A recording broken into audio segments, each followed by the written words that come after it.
প্রাকৃতিক সৌন্দর্যে ঘেরা কাশ্মীরে ভয়াবহ সন্ত্রাসী হামলায় ২৬ জন নিহত হওয়ার ঘটনায় ভেঙে পড়েছে সেখানকার সাম্প্রতিক শান্ত পরিস্থিতি। এই পর্যটন এলাকা মুহূর্তেই রক্তাক্ত বিভীষিকার স্থলে পরিণত হয়। এতে করে পরমাণু অস্ত্রধারী দুই প্রতিবেশী দেশ ভারত ও পাকিস্তানের মধ্যে নতুন করে সংঘাতের আশঙ্কা তৈরি হয়েছে। এরই মধ্যে পাঞ্জাবের অমৃতসর থেকে প্রায় ৩৫ কিলোমিটার দূরে ওয়াঘা সীমান্তের প্রবেশদ্বারে পাহারা বাড়িয়েছে ভারত। নয়াদিল্লির অভিযোগ, পাকিস্তান ক্রস বর্ডার টেরোরিজমে মদদ দিচ্ছে। এ অবস্থায় আবারও দুই দেশ যুদ্ধে জড়াতে পারে বলে আশঙ্কা দেখা দিয়েছে অনেকের মনে।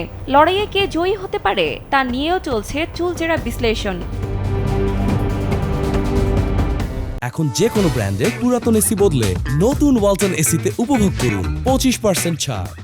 কোন দেশের সামরিক সক্ষমতা কত বেশি তা নির্ভর করে ওই খাতে তাদের খরচের ওপর। গ্লোবাল ফায়ার পাওয়ারের হিসেবে ২০২৪ থেকে ২৫ অর্থ বছরে ভারতের প্রতিরক্ষা ব্যয় ৯ লাখ কোটি টাকা।